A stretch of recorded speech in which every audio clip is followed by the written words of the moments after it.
boule, pour moi je le considère comme un extraterrestre. Alors, voilà. Et c'est vrai que pour moi elle est très importante, celle que je vais jouer aussi. Tu n'aurais pas béqué dans la mienne. Je passe au milieu, c'est incroyable. Revenir sur l'autre. Et je gagne le point.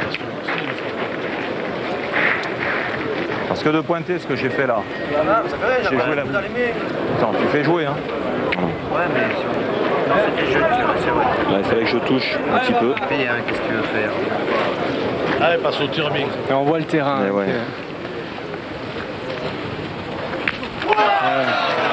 Vous voyez, il y a eu recompte encore, il a fait recasquette. Mais seulement, il... Ouais, mais attends, Jean-Mi, elle est pas pareille, la mène. C'est toi qui frappe quand même, attends. Alors il a repoussé donc sa boule et ça va obliger justement Isser de tirer. Vous voyez la casquette qu'il a fait? Voilà, il a décalé la boule. Mais s'il frappe, c'est plus joli. Comme quoi la boule, Je préfère qu'il y frappe. la boule de Jean-Michel Fulcinelli est importante. On sait jamais. Il est capable de s'encadrer dans la mienne devant là-bas. Bon, c'est vrai qu'elle est. Alors ça discute beaucoup plus d'un côté que de l'autre. S'encadrer devant. On sait pas. Là, nous on n'a plus qu'à parler. Hein. Il faut croire.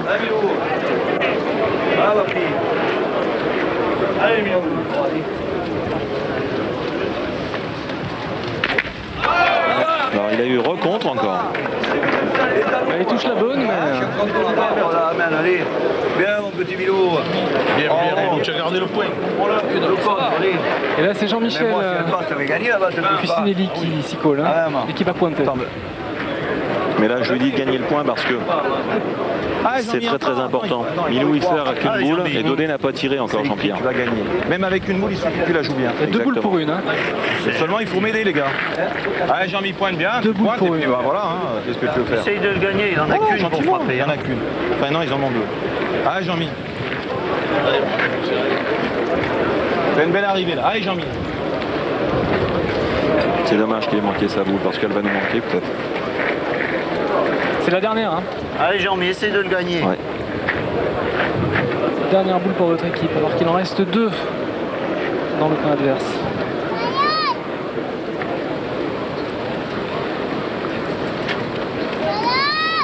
À ce moment-là de la partie, il s'en passe des choses dans la tête, hein, je vous le dis. Hein.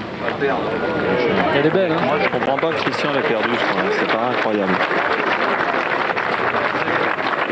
Allez, mon petit. Et là maintenant, Allez, vieux. Ouais, s'il la met, c'est terminé. je ne serai pas sur ma 7e victoire. Oui, parce qu'il la rattrape pas cette boule. Voilà. Voilà comment on perd. Ah, ils ont mieux joué que nous. Sur la bise.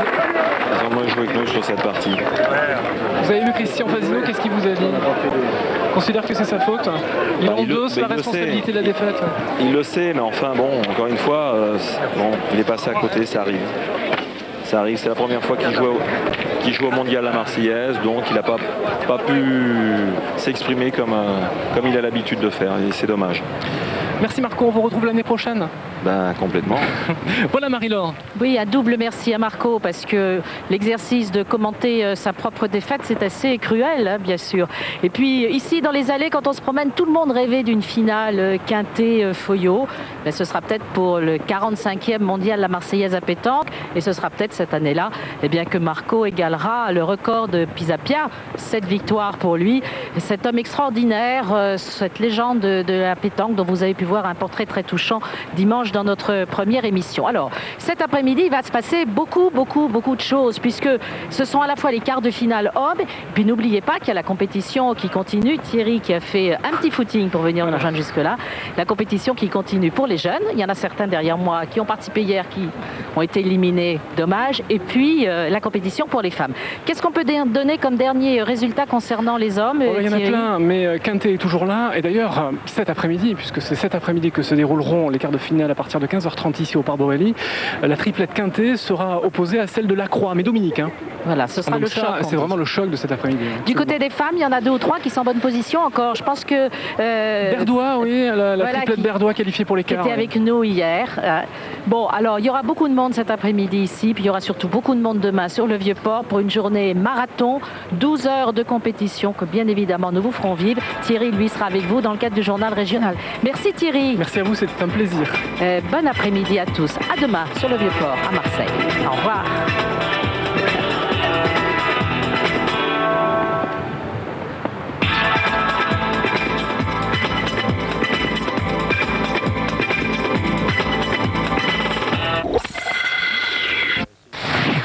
La pétanque sur France 3 avec Au But. Je ne vous cacherai pas que Françoise est très impressionnée de savoir...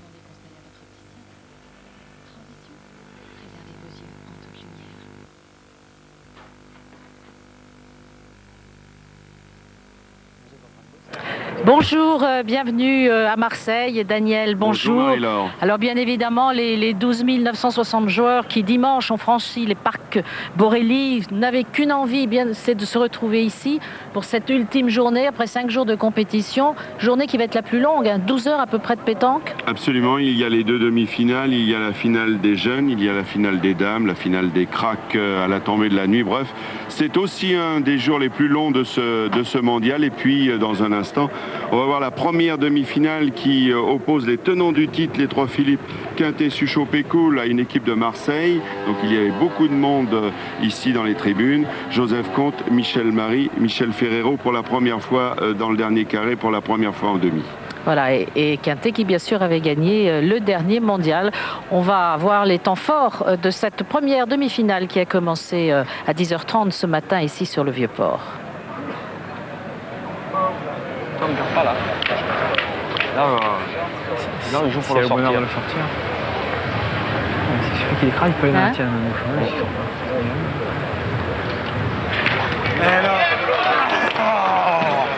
Ils sont crevés. Ouh là là. Bien tiré, hein. Le bouchon s'est arrêté à 5 cm de la ligne de perte.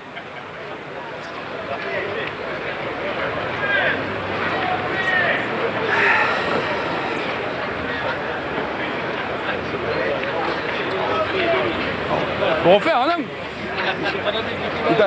Il faut prendre un pisser, un peu la pousser. Maintenant, Ferrero décide de pointer. Fais gaffe à la ligne bleue quand même, hein. Ça va pas être facile.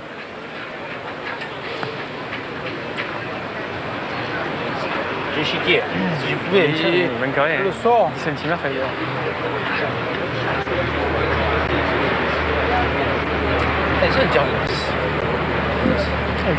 Voilà, on est dans la 10e main. L'équipe Quintet mène 10 à 2 à l'issue des 9 premières. Donc autant vous dire que les hommes en rouge sont en difficulté. Les hommes en rouge, ce sont justement ces Marseillais, Joseph Comte, Michel Marie, Michel Ferrero.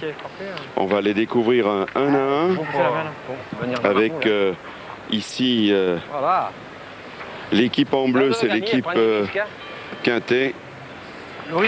Quintet, Suchot, Pécoul. Là, vous découvrez Michel Marie. On est au cœur de l'action avec les micros HF, avec des conditions de jeu idéales. Il fait beau, le terrain est bon. On va en parler dans un instant. Il est technique, mais il est bon. Et puis, on a grand plaisir, vous l'avez bien compris, à revenir ici sur le Vieux-Port, puisque l'an passé, vous en souvenez, ce Vieux-Port était en chantier, mais maintenant il est tout neuf, et c'est ce qui fait que nous sommes ici pour l'épilogue de cette 44e édition du mondial, la Marseillaise à pétanque. Vous avez déjà entreaperçu la voix de Marco Foyot. Alors Marco, déjà un mauvais départ, ça va être difficile pour des Marseillais face à des joueurs expérimentés. Oui, effectivement, après 1 heure de jeu, il a fallu beaucoup de patience pour ces Marseillais pour qu'ils puissent marquer, effectivement. Donc c'est sur une main ratée de Suchot qu'ils ont marqué leur premier point.